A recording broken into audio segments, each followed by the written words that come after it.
का नंबर 1 राज्य होगा। आज चंपारण की जनता से, आज चंपारण की आवाम से मैं सवाल करना चाहता हूँ, बिहार का आदमी आके यहाँ का सांसद नहीं बनता, वो तो बना ही, उसका बेटा भी सांसद बना है और अभी भाषण देता है कि जो काम हम नहीं किए मेरा बेटा करेगा। 3 गो पीढ़ी का टीका लेकर गठन किया जा रहा था, जब इस राज्य का गठन किया जा रहा था सन 2015 नवंबर धरती आबा बिरसा मुंडा की जयंती के दिन बिहार के हिस्से को काटकर लगभग 46% हिस्सा और भूभाग की बात करें तो 79,000 वर्ग किलोमीटर बिहार से काटकर एक नई झारखंड राज्य का सृजन किया गया।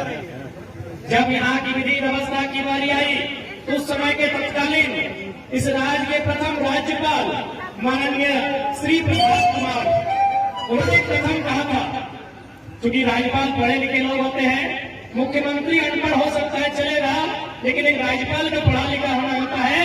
उस राज्यपाल ने कहा था कि जिन संसाधनों के साथ, जिन स्थितियों के साथ झारखंड राज्य अलग हुआ है, आने वाले 20 सालों में ये भारतवर्ष का नंबर 1 राज्य होगा। आज चंपारण की जनता से, आज चंपारण की आवाम से मैं सवाल करना चाहता हूँ कि जो सपना, जो अनुमान इस राज्य के पहले राज्यपाल ने लगाया था कि झारखंड राज्य शिक्षा की दृष्टि में, रोजगार की दृष्टि में, स्वास्थ्य की दृष्टि में नंबर 1 राज्य पर काबिज होगा, क्या हमारा राज्य नंबर 1 बना है? नहीं। क्या हमारा राज्य नंबर 1 बना है? ये हमारा कथन नहीं है।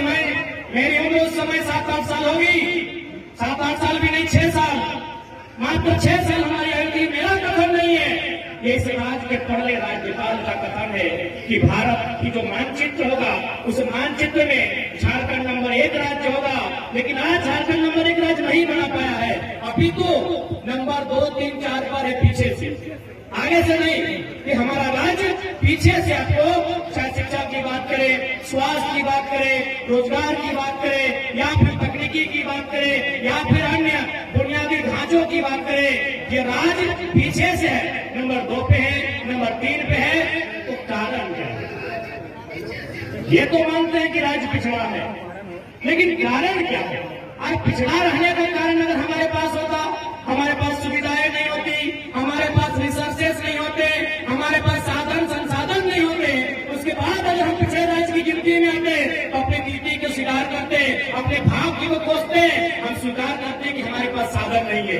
लेकिन 40%, 1-2 नहीं, पूरा 40% खनिज संपदा देने वाला राज्य अगर पीछे नंबर 1-2 पर है तो सवाल खड़ा करना पड़ता है।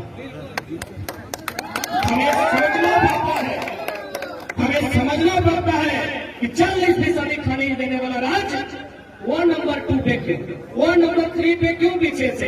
हमारे पास अगर साधन संसाधन नहीं होते तो हम नियति को दोष देते, हम अपने भाग्य को कोसते कि हमारे भाग्य में नहीं है, हमारी नियति में नहीं है, हमारी तकदीर में नहीं है। लेकिन 40% हम अगर खनिज देते हैं, अगर हजारीबाग में कहीं कोयला मिलता है, धनबाद में कोयला मिलता है, बोकारो में बारूद मिलता है, कोडरमा में अभ्रक मिलता है, तो गिरिडीह में पत्थर का खदान मिलता है, और ऐसे में अगर राज्य में बेरोजगारी होगी, अगर ऐसे में राज्य अगर बल नहीं होगा तो सवाल करना होगा। अगर आज बात किया जाए कि हमारी फेलिटी कहाँ गई, किन कारणों से हमारा राज्य फेलियर रहा, कहाँ हमसे दोष हुई, कहाँ हमसे चूक हुई, कहाँ हमसे भूल हुई, तो जैसा कि हमारे पूर्व के वक्ताओं ने कहा कि कहीं ना कहीं हमें राजनीतिक भूल हुई, हम लोग राजनीतिक चेतना को नहीं समझ पाए, हम लोग अपने मताधिकार को नहीं समझ पाए, हम डॉक्टर बाबा साहब 1 पर्सन 1 वोट 1 वैल्यू के महत्व को नहीं समझ पाए, इसलिए आज हमारा नुकसान हुआ। यदि हम ये चेतना होती, यदि हम ये जागरूकता होती, यदि हम अपने मत को लेकर जागरूक होते, तो चूंकि पहले लोकसभा की बात करूंगा, एक बिहार का आदमी आके यहाँ का सांसद नहीं बनता, वो तो बना ही, उसका बेटा भी सांसद बना है और अभी भाषण देता है कि जो काम हम नहीं किए मेरा बेटा करेगा। 3 गो पीढ़ी का टीका लेकर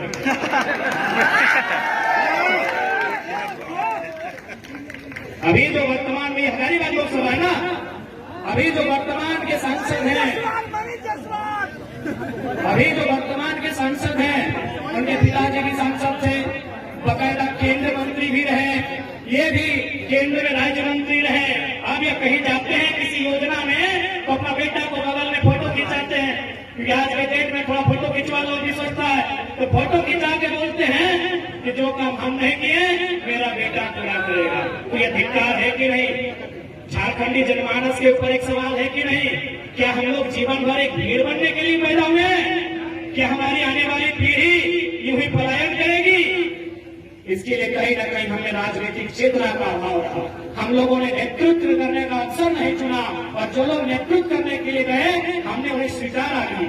आज हमें अपना ही बात करते हैं। आज बहुत सारे लोग कहते हैं कि ना ये छोड़ा नेता बना है। मुझे एक बात बताइए, पढ़ा लिखा है भाई, पीएचडी कर रहे हैं, नीति नियम का जानकारी रखते हैं, भारत के संविधान को लगभग 25% तो जानते हैं, कानूनों को जानते हैं, और सबसे बड़ी बात एमएलए का फुल फॉर्म जानते हैं। हमारे 81 एमएलए हैं, हमको लगता है 70+ लोग एमएलए का फुल फॉर्म नहीं जानते। तो बताइए हम लोग को लोग बोलता है कि लड़का लोग छोड़ा और नेता बनता है, तो हम अपने लोगों से ही सवाल करते हैं। जो बकायदा हमारे संजय दादा ने आपको गिनाया कि भागलपुर के से आए हुए कोटा के सांसद माननीय श्री निशिकांत दुबे को आपने स्वीकार कर लिया, बिहार के किसी जिले से चलकर आए जयंत सिन्हा, यशवंत सिन्हा को आपने स्वीकार कर लिया, आपने बिहार के सुनील सिंह जी को स्वीकार कर लिया, आपने बीडी राम को स्वीकार कर लिया, आपने हरियाणा राजस्थान के संजय सेठ को स्वीकार कर लिया, आपने बलिया के पीएन सिंह को स्वीकार कर लिया, बक्सर के राज सिन्हा को स्वीकार कर लिया, सुन रहे गया के अकेला जी को स्वीकार कर लिया।